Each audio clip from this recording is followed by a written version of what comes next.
கீர்த்தி சுரேஷ் நடிப்பில் ரிலீஸ் ஆயிருக்க உப்பு கப்பு ரம்பு அப்படிங்கிற தெலுங்கு படத்தை பற்றி தான் இன்றைக்கி பார்க்க போகிறோம். ஃபஸ்ட்டு உப்பு கப்பு ரம்பு அப்படிங்கிற இந்த படத்துடைய கதை என்னன்னு பார்த்துடலாம். இந்த கதை 1992 சிட்டி ஜெயபுரம் அப்படிங்கிற ஒரு கிராமத்தில் நடக்குது. இந்த கிராமத்துடைய ஊர் தலைவராக நம்ம ஹீரோயின் கீர்த்தி சுரேஷோடைய அப்பா தான் இருக்கார். இந்த கிராமமே ஒரு வினோதமான கிராமமாக தான் இருக்காங்க.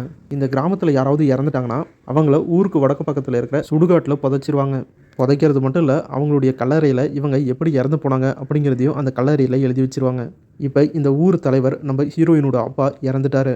அந்த ஊரில் யார் இறந்து போனாலும் ஜாதி மதம் அதெல்லாம் பார்க்காம எல்லாருமே ஒரே மாதிரி பார்த்து தான் சுடுகாட்டில் புதைக்கிறாங்க. இப்போ தலைவர் இறந்ததுனால அவரையும் அதே மாதிரி புதைக்கிறாங்க. அவர் எதனால் இறந்தாரு அப்படிங்கிறதையும் அதில் அவருடைய கல்லறையில் எழுதி வச்சிடுறாங்க. அப்பா இறந்ததும் ஆட்டோமேட்டிக்காக அவருடைய தலைவர் பதவி நம்ம ஹீரோயினுக்கு வருது. ஹீரோயின் ஒரு பயந்த சுபாவம் உள்ளவங்க. அவங்க இப்போ இந்த ஊருடைய தலைவராக ஹீரோயின் கீர்த்தி சுரேஷ் ஆனதுக்கப்புறம் அந்த ஊரில் ஒரு பெரிய பிரச்சனை உருவாகுது. அந்த ஊரில் இருக்கிற சுடுகாட்டில் இடமே இல்லை, யார் சேர்த்தாலும் எங்கே புதைக்கிறது அப்படிங்கிற குழப்பம் உருவாகுது. சுருக்கமாக சொல்லணும்னா அந்த ஊருடைய சுடுகாட்டில் ஹவுஸ்ஃபுல் போர்டே வச்சுட்டாங்க. இதுக்கப்புறம் இந்த சுடுகாட்டில் இடமே இல்லை, யாரையும் புதைக்க முடியாது அப்படிங்கிற சூழ்நிலையே உருவாயிருச்சு.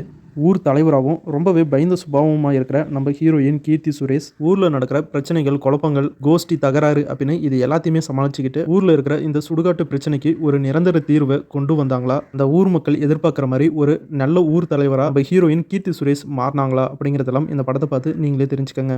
டைரக்டர் வித்தியாசமான ஒரு கான்செப்டை வச்சு சூப்பராக இந்த படத்தை எடுத்திருக்காரு. படத்துடைய ஸ்டார்டிங்கில் 20 நிமிஷம் ரொம்பவே மொக்கையாக தான் போயிட்டு இருந்துச்சு. அப்புறம் படம் போக போக தான் படம் சுவாரஸ்யமாகவும் இருந்துச்சு. காமெடி சீன்லாம் சூப்பராகவும் ஒர்க் அவுட்டும் ஆச்சு. நம்ம கீர்த்தி சுரேஷ் இந்த படத்தில் ரொம்பவே க்யூட்டாகவும் அப்பாவித்தனமாகவும் ரொம்பவே சூப்பராக பர்ஃபார்ம் பண்ணியிருக்காங்க. கீர்த்தி சுரேஷ்காகவே இந்த படத்தை பார்க்கலாம்பா அப்படிங்கிற அளவுக்கு இருக்குது. இவங்க இந்த படத்தில் பேசியிருக்க அந்த சுடுகாட்டு பிரச்சனை இந்த படத்தில் மட்டும் இல்லை, ரியல் லைஃப்பில் நிறைய இடங்கள்ல இப்படி தான் இருக்குது. இந்த படத்தில் அந்த சுடுகாட்டு பிரச்சனைக்கு தீர்வு வந்த மாதிரி ஒவ்வொரு கிராமங்கள்லையும் இதே மாதிரி சுடுகாட்டுக்கு ஒரு நிரந்தர தீர்வு வந்துச்சுன்னா நல்லாயிருக்கும். நல்ல கான்செப்ட், அதை காமெடியாக கொடுக்கணும்னு நினச்சிருக்காங்க. சில இடங்களில் காமெடி ஒர்க் அவுட் ஆயிருக்கு, சில இடங்களில் காமெடி ஒர்க் அவுட் ஆகலை. டோட்டலாக கீர்த்தி சுரேஷ் நடிப்பில் ரிலீஸ் ஆயிருக்க இந்த உப்பு கப்பு ரம்பு படம் எப்படி இருக்குது அப்படின்னா, சூப்பரான கான்செப்ட் உள்ள ஒரு ஸ்டோரி, அங்கங்கே லைட்டாக ஒர்க் அவுட் ஆகிற காமெடி, ட்ராமா, சென்டிமெண்ட் அப்படின்னு ஒரு டீசெண்டான படமாக இந்த படம் ரிலீஸ் ஆயிருக்கு. கண்டிப்பாக இந்த படத்தை ஒரு தடவை பார்த்து என்ஜாய் பண்ணலாம். இந்த படம் இப்போ தமிழ் டப்போடு ரிலீஸ் பண்ணியிருக்காங்க. படத்தில் எந்த ஒரு 18+ காட்சிகளும் இல்லை, அதனால் ஃபேமிலியோடவே பார்க்கலாம்.